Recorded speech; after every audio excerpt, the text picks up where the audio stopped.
is this just fantasy, or is this the first book of lore by me?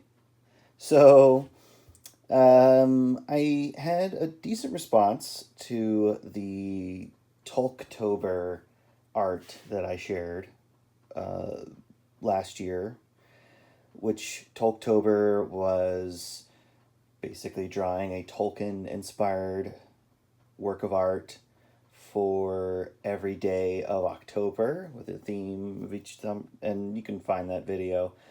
But I just shared each of the illustrations that I did on each of those days, and also because I won a prize for one of those drawings, I shared what I won from that, and I just thought, you know what, I'll go ahead and share another kind of drawing thing that I did to myself, for myself, and that is a October from many years ago, and this is from 2017.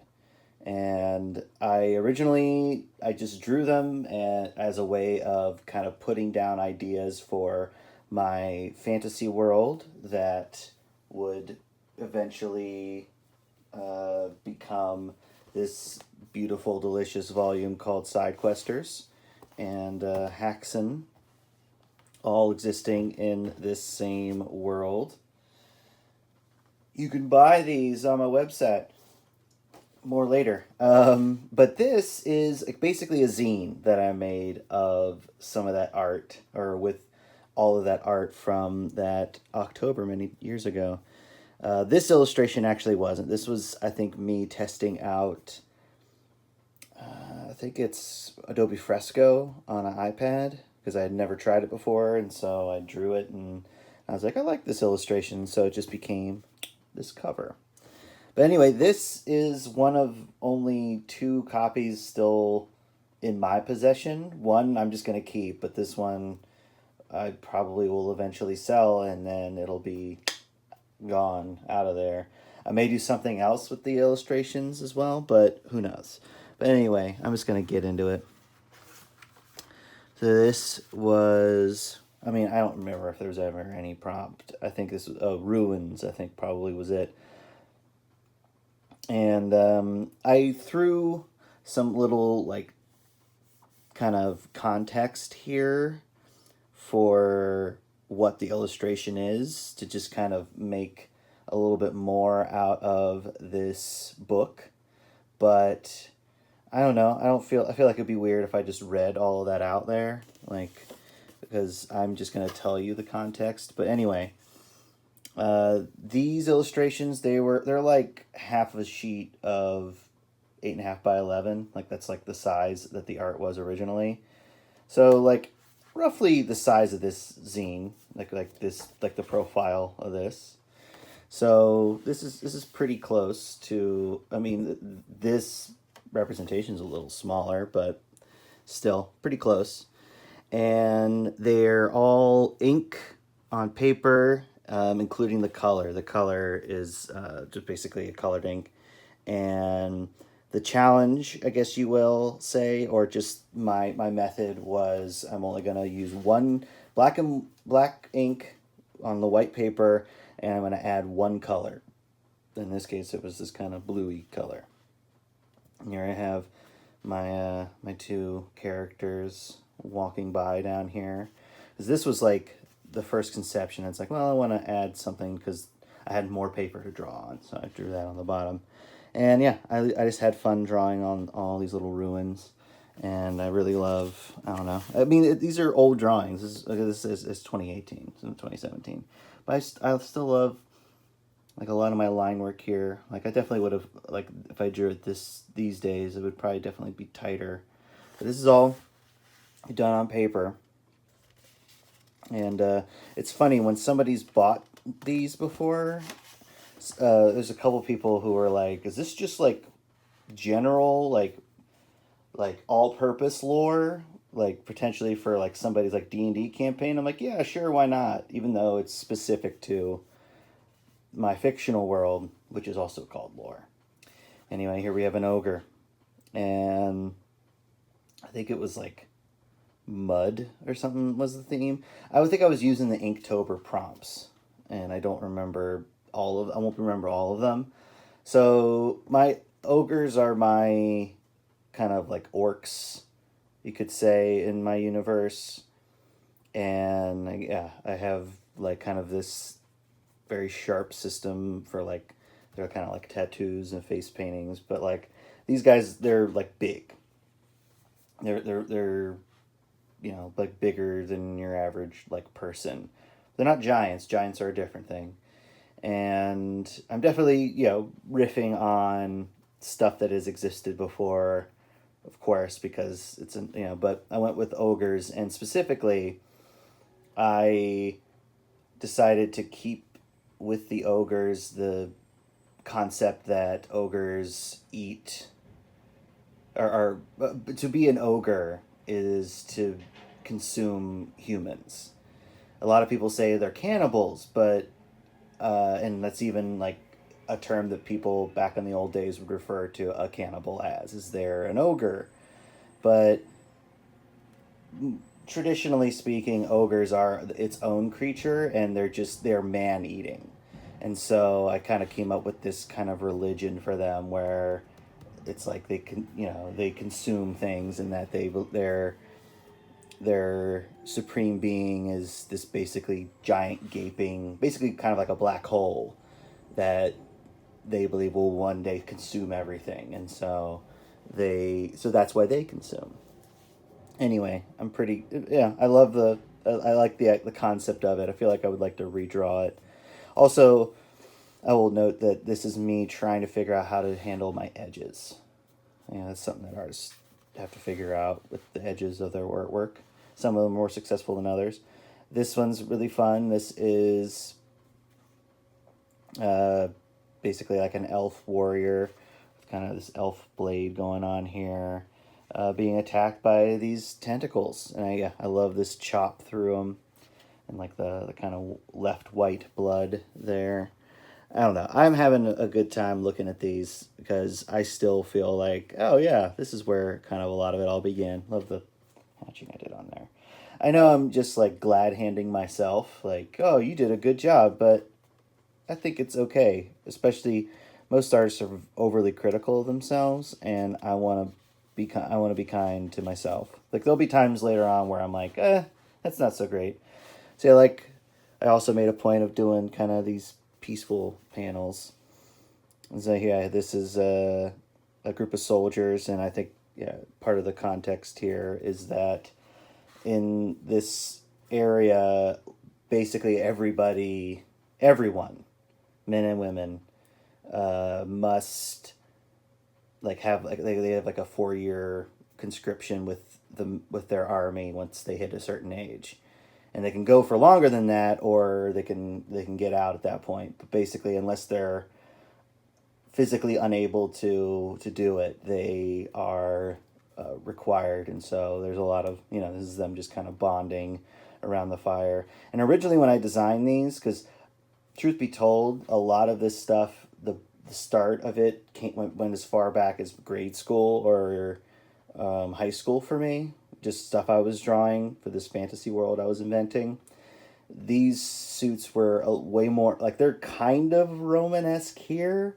They were way more kind of like Greek hoplite type armor with like the whole, the Marvin the Martian brush, and everything.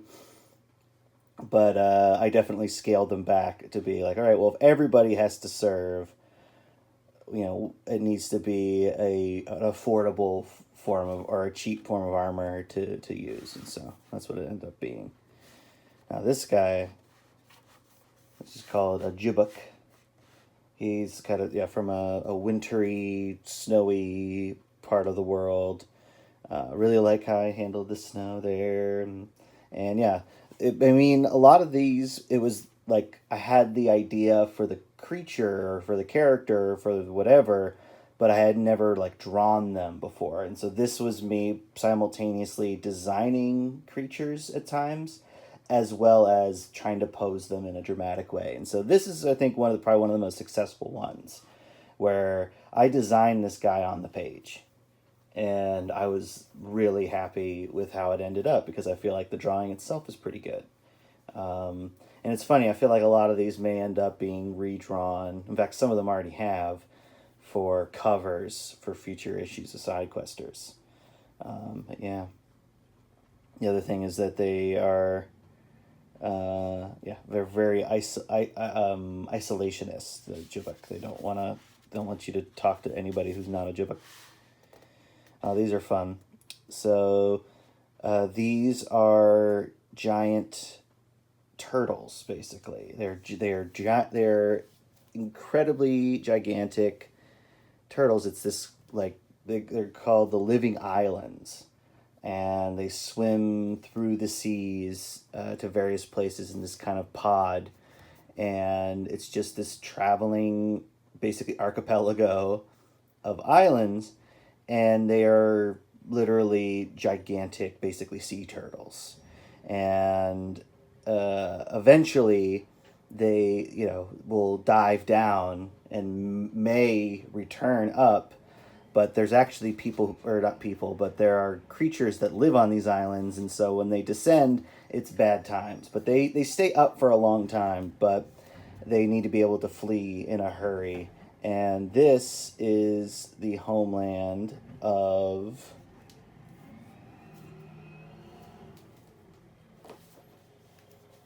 These guys are the homeland of this guy, Yaren, who's one of my two leads for Side Questers. Yeah, the Lizardmen, or the Yassi, as I call them, are... Yeah, they make this is their home, and it's why for eons, for most of recorded history in this world, their existence was either unknown or considered mythological, or considered apocryphal. And so once these were discovered and the Yassi were discovered on it, they kind of shook up the whole worldview of many, many cultures, because they thought they knew everything. And it's like, wait a minute, who are these things? So here we have Revenants, which I feel like this is definitely set up to be like a cover of something.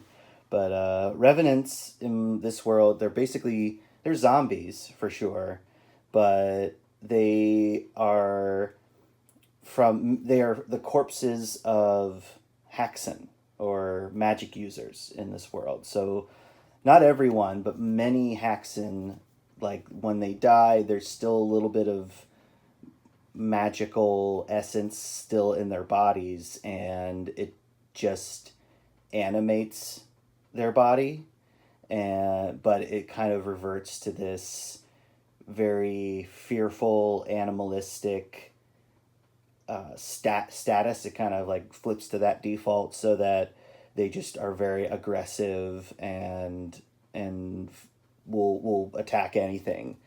And so most of the time when a Haxan dies, they are buried in what's called a mage vault. So like these cavernous things underground. They just basically cage them, so that if they decide to, so if they rise up, they can't do any harm, and eventually the magic does dissipate, and they just are a corpse again. So it's a fun little bit of lore I came up with in this book of lore. Okay, so here's my dwarves, or I call them the Dwar, and this is actually language, a language system that I came up with for them. And their writing is vertical, because if I'm basing it roughly on the dwarven, like a lot of the dwarven stuff, they live. A lot of them live underground. They're miners and are experts in metallurgy and finding metal. And one of the things that I thought would be interesting is if their writing system was descending, because they descend deeper along with ore veins. And so that's the other thing, is that it's meant to bring to mind like a vein of ore descending down. So that's why they're writing systems like that. And also, as hopefully fans of commons can tell, their design aesthetic is heavily, heavily inspired by Jack Kirby. So that's essentially the kind of design rule for me when it comes to drawing the dwarves, is that like there are like they yeah everything is has a very Jack Kirby look to it, design wise, and that's just how I can just make them distinguished visibly. Here are two kind of like dwarven knights, if you will, at the end of a battle. And then so here is a Fae, or basically this is like my halfling, my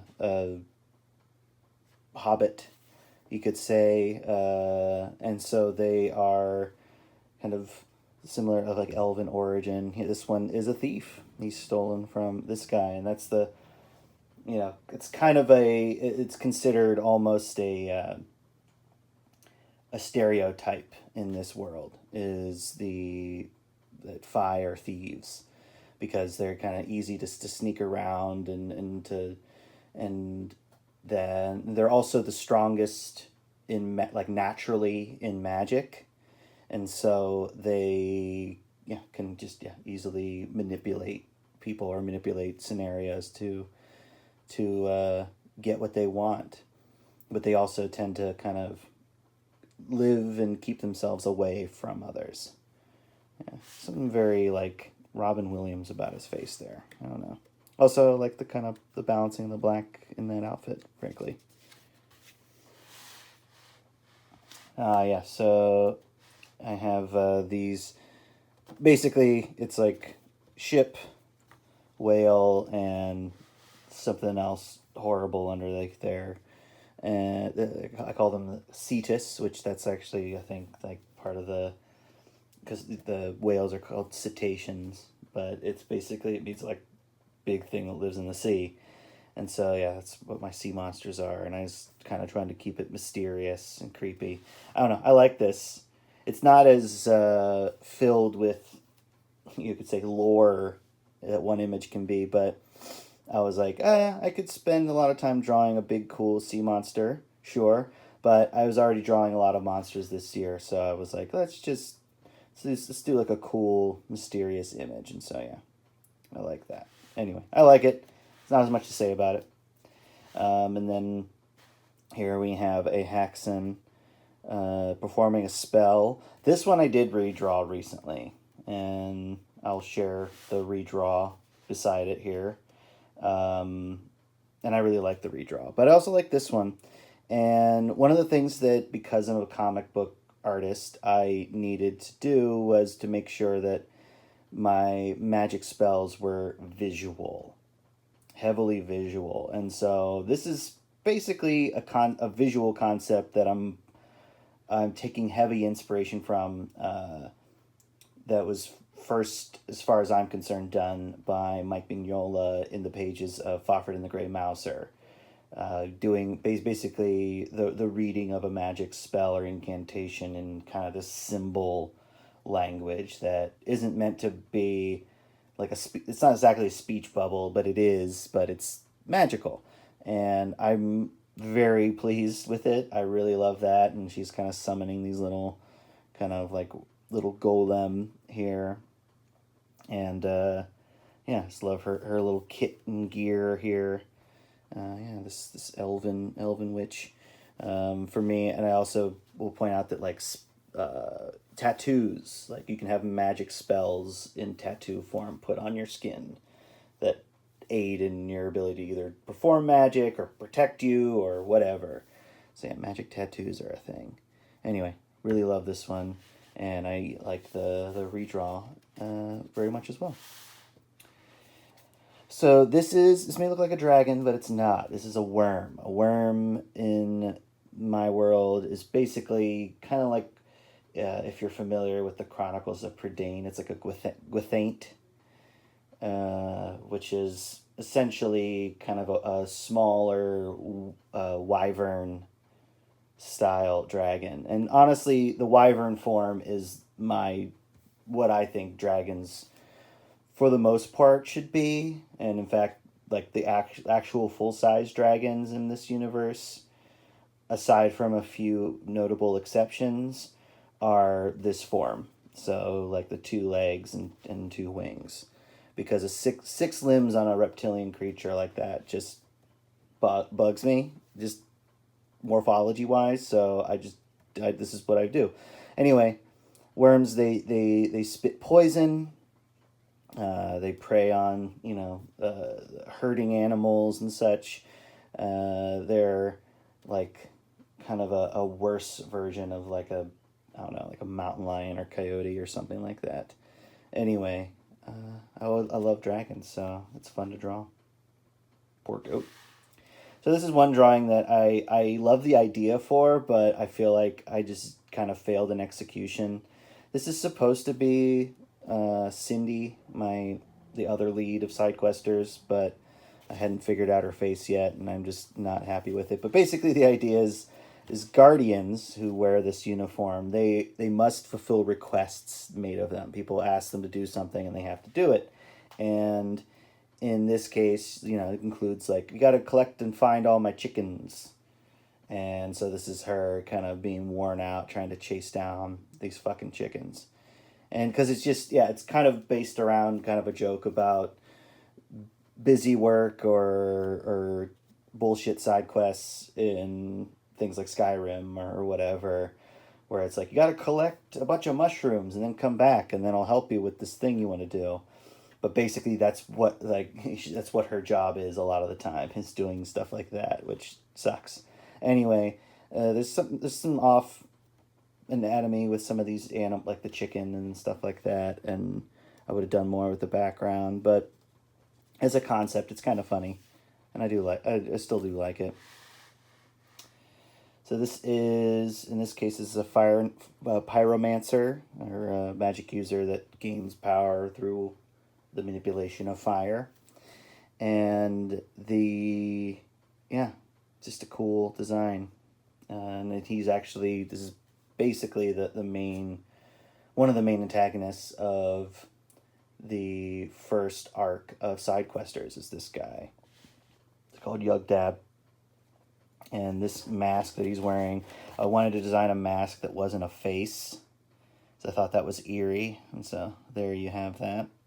I think the mask ended up being just a little different, but yeah. It's this kind of creepy wooden and metal mask. And it's like, that thing might be an eye or it might not be. But anyway, nice cross-hatching and grisly death surrounding it. Okay, and then, of course, we have clerics and religion, and so this is basically like inside of a church.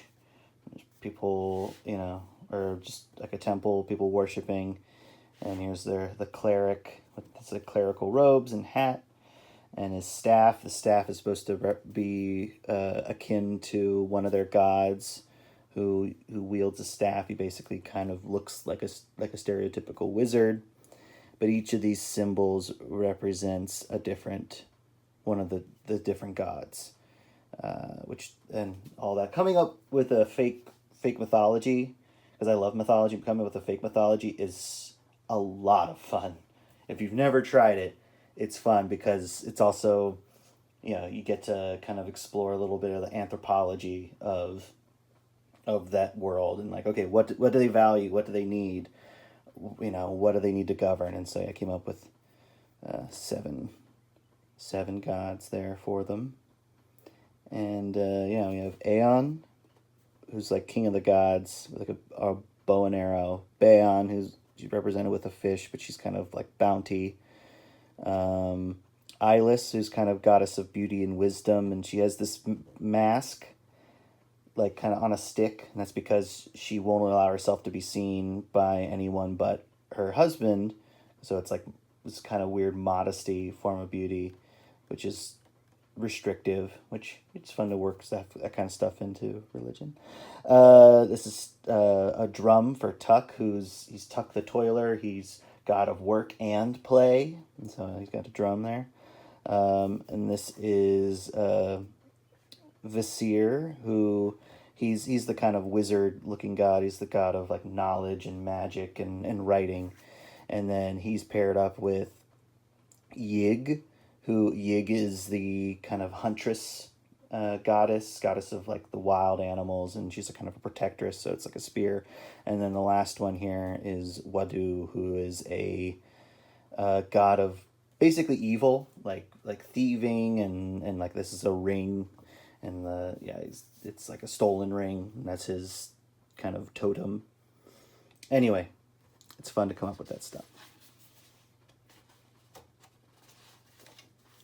Here we go, some giants. So the giants are, they kind of have kind of a caveman aesthetic. And I did like a lightning strike there. It's an okay image. It's a nice little battle here. But yeah, they kind of have like a pronounced forehead. I ended up going, that's basically the form that they take. And like there's one of the characters in the first arc of Side Questers is a giant, so you get to kind of get a look at them. But yeah, two giants fighting.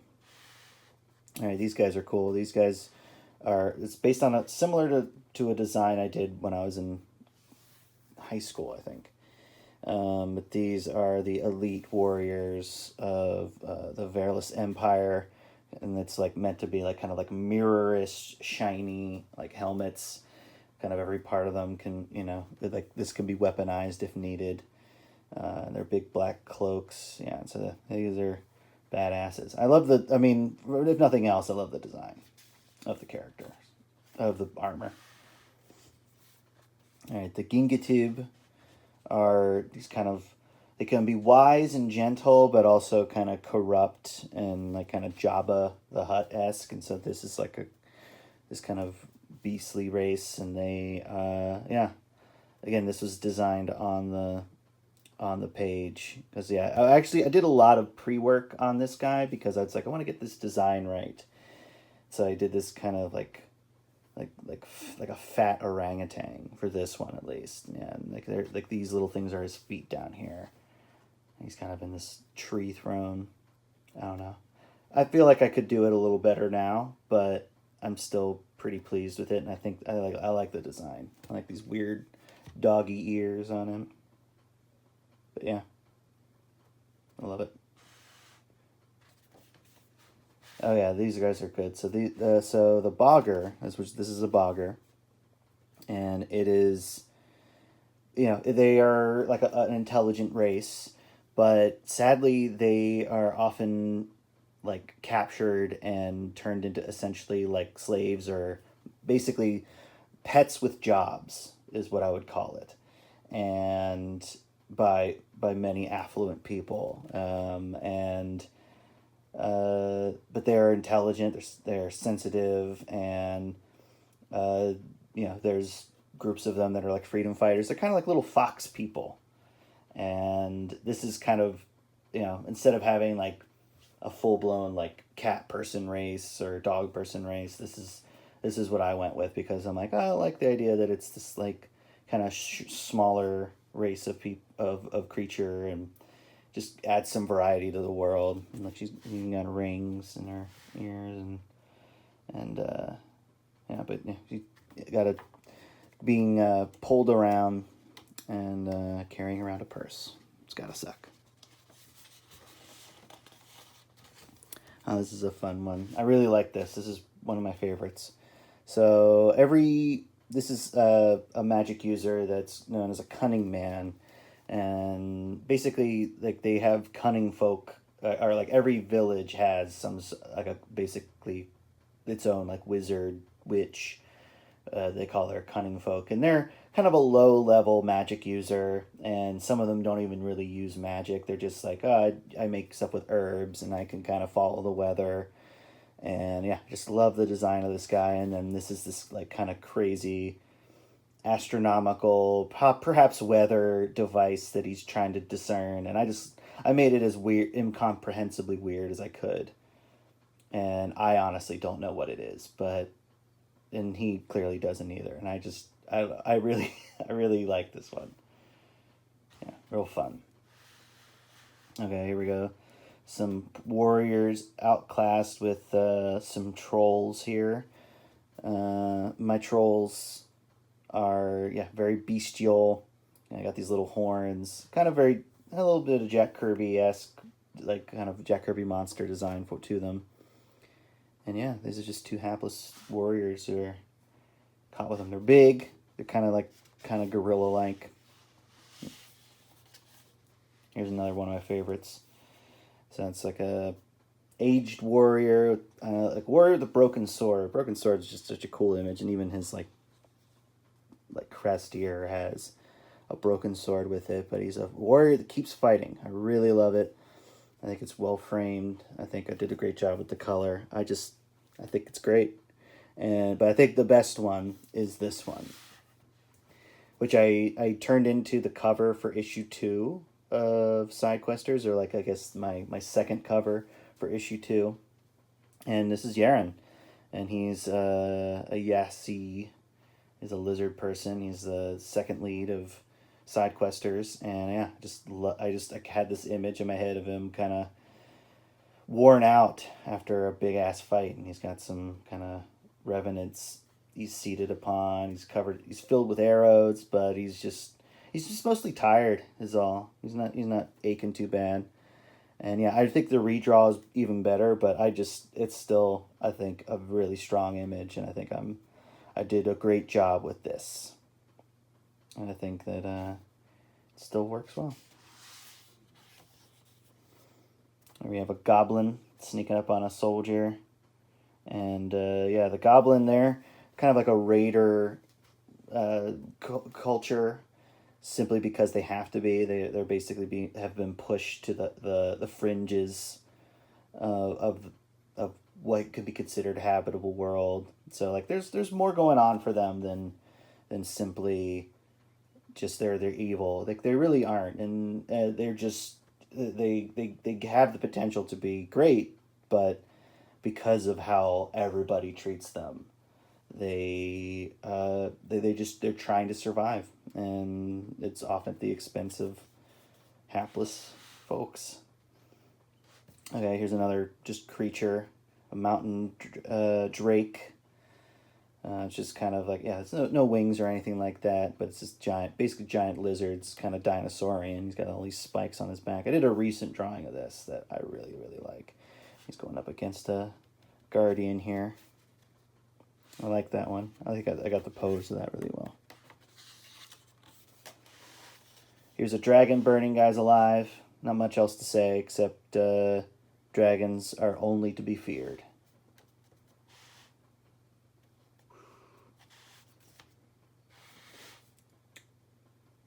So there's a wizard that shows up in Haxan, Volume 1, right here.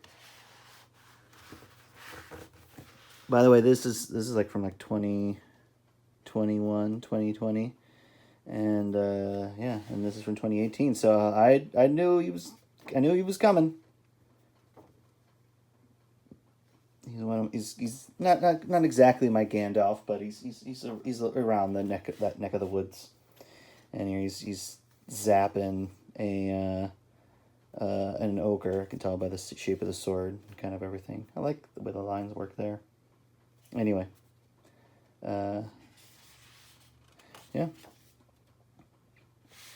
and this isn't all of them, by the way. I think there's still a couple missing, which is fine. And here's a walled city of Riverflow, which is one of the locations in Side Questers Volume 1. And it's like the idea of this place that has like a river running through it as it's one of its main features. Yeah, I definitely changed things up in the final book as far as like what certain things look like. This is like supposed to be the church, I'm pretty sure, but I changed the form of that entirely because I was like, that's too our world. I need to make it more exclusive or just not just a one-to-one to our world. I like how I didn't even need to do any lines back here for these mountains, but yeah, it's pretty good. It's pretty good. Anyway, and then this was like a drawing / coloring test for the first page of Side Questers issue 1. I did a test for how I wanted to color things. So like here's what the page ended up looking like, and then here's the kind of test. Which this little thing in the sky, it's like basically a sort of a Northern Lights kind of thing.